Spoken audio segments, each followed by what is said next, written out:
Tonight, Legs Diamond is the $5 million production that boasts popular Peter Allen in its lead as title role, as a matter of fact. Allen also co-wrote the script and music and lyrics.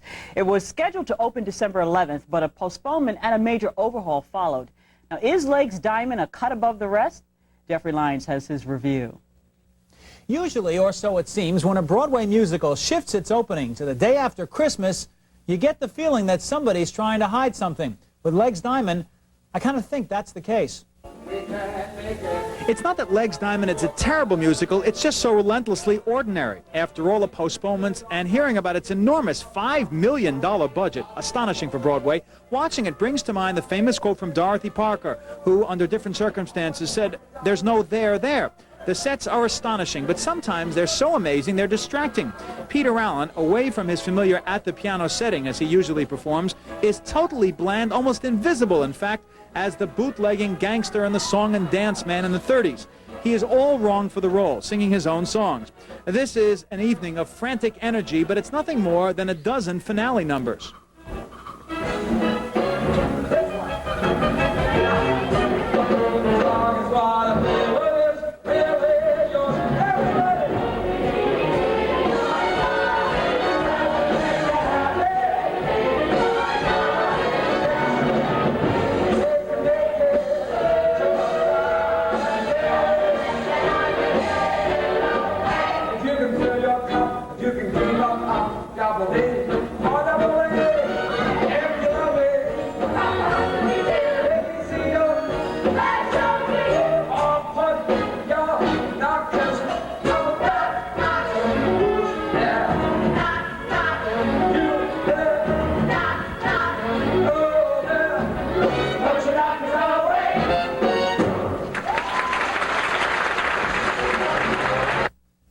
Instead of the musical itself, I might have preferred watching the pre-production meetings between one of the show's co-authors, Harvey Fierstein, and one of the producers, George Steinbrenner of all people. That's right. Can you imagine?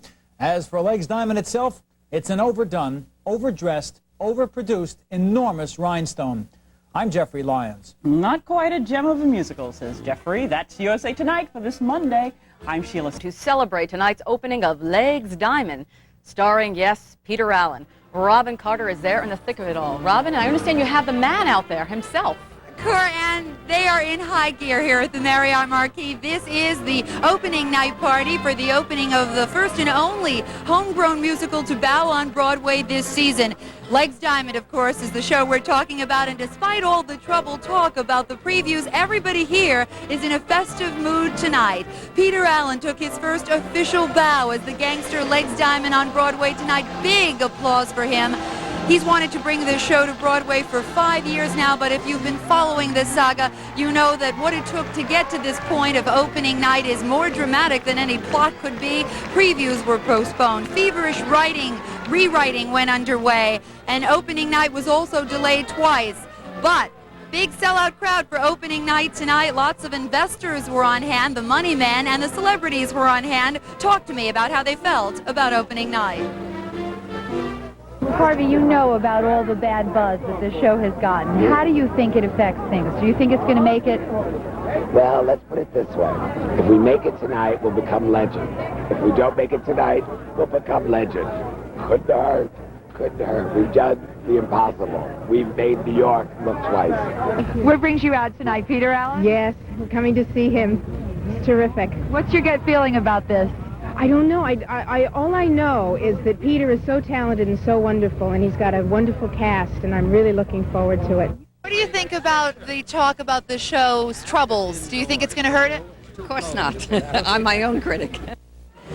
And the man of the hour is here right now, Peter Allen. We're going to ask him exactly what he thinks about opening night. Peter, it's so nice to see you again. Thanks, Rob. How did you feel about tonight? It was just the best night I ever had. You feel good about it? Oh, it's a dream come true. Peter, you know about all the talk that's gone on during the previews, all the hoopla about the rewrites. Do you feel that this has hurt the show beyond repair? No, because we knew what we were doing. By the time they said it, we'd already fixed it. So I wasn't going to let the show open until it was right. There's been a lot of talk that perhaps you would leave the show. Rumors to Who that. started that? And I know your publicists have denied that. You never at all I felt. never ever said that. When I read that in the paper, I nearly fainted. And it was a friend who wrote it. I called Some up, friend, she said, Peter. Well, it's my first days of Gossip Columns, and I needed something. I said, why didn't you call me and ask me if I was going to leave the show? She said, well, I didn't think of that. Do you think the show's going to make it? What's your gut feeling? Yeah, everyone who walked out tonight said wonderful. So, yeah, we're running. You had been quoted as saying in a recent article that even if it closed on opening night, you would feel that it was a great experience. It ain't going to close on opening night. Do you still feel that way, that the experience was worth it all? It's the best experience I've ever had. Greatest cast, producers, everybody. And now audiences are loving it, so we're home free. Well, Peter, best of luck to you, and thank you so much for talking with us this Thanks a evening. lot. $10 million, the word is, in advance sales for Legs Diamond. But does Legs really have a leg to stand on? We'll find out when the reviews start to come in. I'm Robin Carter, reporting live from the Marriott Marquis Hotel. Corianne, back to you. Thank you, Robin. And speaking of reviews and whether Legs Diamond is worth anything, Stu's up next. And he'll tell us whether we should make plans to see that new musical, Legs Diamond, right after this. Song and dance man. Hey, let me start at the bottom. There I was at the bottom. Just this nickel, and I'm song and dance man. Well, all the stories you heard about how bad this show is were wrong. It's worse than that. Legs is amateur night, a dreadful, witless mess. You know I'll dance and I'll sing.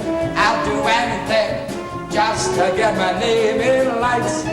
The story is an incoherent cartoon, something about a failed song and dance man who turns to crime so that he may star in his own Broadway shows. That has as much to do with the real Legs Diamond as Imelda Marcos, and it's just as funny.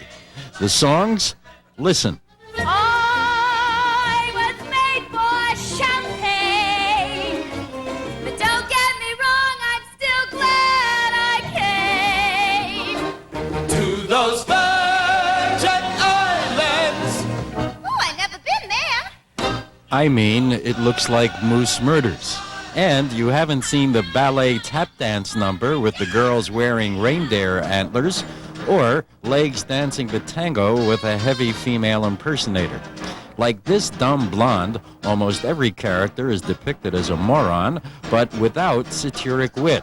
And the double entendre lyrics are equally subtle. If you love me, let me see your knockers. He's referring here to the little nightclub hammer noisemakers. Yuck, yuck. And the show crawls along with costly but tacky sets in a mindless display of expensive vulgarity. As a macho prohibition gangster and ladies' man, Peter Allen is miscast. Some guys can, but I could never pull off horizontal stripes. His love scenes with old partner Julie Wilson and dumb blonde Randall Edwards have all the passion of sweat socks. And though Allen has energy, his campy persona that might work with the Rockettes cannot carry a Broadway musical.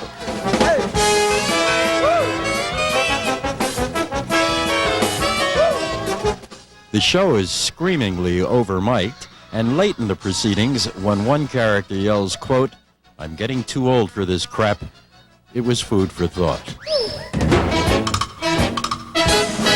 This one.